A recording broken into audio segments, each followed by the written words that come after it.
Hi, everyone. I'm Alan Beaulieu, ITR Economics. I think most of you know me, and I'm glad to be able to talk to you today. We have a lot going on in the world, as always, and there's a lot for us to consider as we lead our businesses, as always.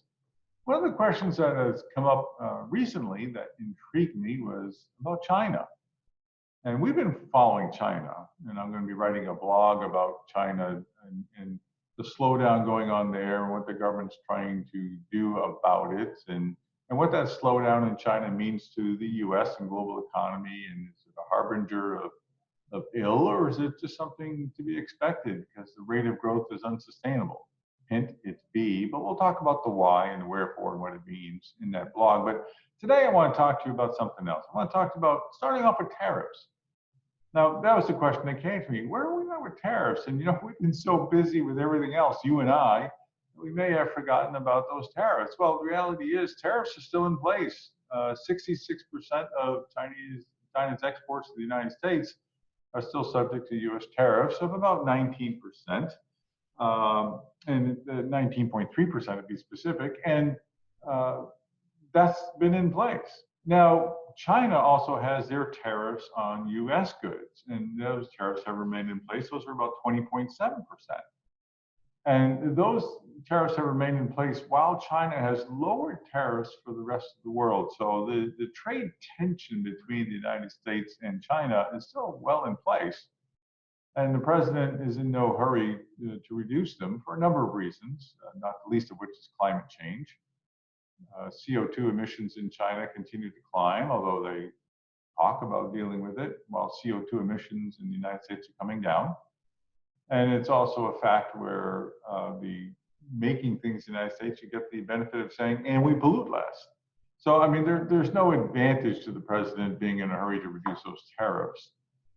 At the same time, they've become the new norm. We've adjusted to those. Businesses have, and it's encouraged some reshoring and it's encouraged some foreign direct investment into the United States. And on a price basis, the fact that it's more expensive coming in from China than it used to isn't nearly as important to a lot of people because we want the goods no matter what the cost.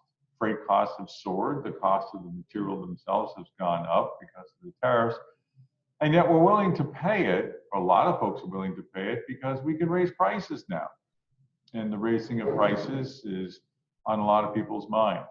The amount of goods coming in from China is rising. There was a normal first quarter decline, and it's been rising since then. And we'll expect to see more as we go forward. Imports from the rest of the world are at a record high into this country. The amount of goods pouring into this country has never been greater, is another way of saying that.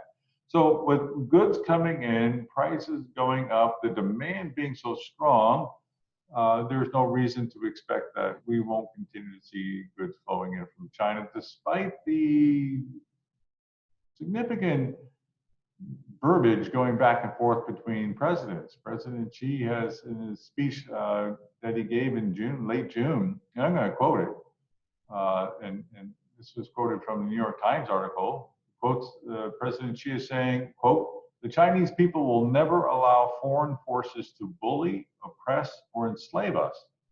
Whoever nurses delusions of doing that will crack their heads and spill blood on the Great Wall of Steel built from the flesh and blood of 1.4 billion Chinese people," end quote. There's nothing soft about that. There's nothing warm and fuzzy about that. And I believe that's in direct response to the statements that the United States has made about genocide, about pollution, and about world trade, and about how we will set the agenda for the next decade, not China. And as this heats up, you can expect that those tariffs will remain in place. You can expect that China will be looking to do more business with the rest of the world. It has implications for how China may want to denominate more transactions in RMB instead of US dollars. I mean, there's all kinds of things that go along with that. But for the point of this trend stock, it means that they still need us. Goods will continue to flow into the United States from China. We still need them. We need those goods to flow into the United States. And we're dealing with the costs in large part by some smaller margins and lately raising prices. We are not in for a full-fledged inflationary environment through the near term. More on that at another time. But we are going to see that the prices coming in from China are sticky on the high side, and we're going to need to get used to it. I hope you have a great day. Thank you for listening. Take care. This is Alan Beaulieu for ITR Trend Talk.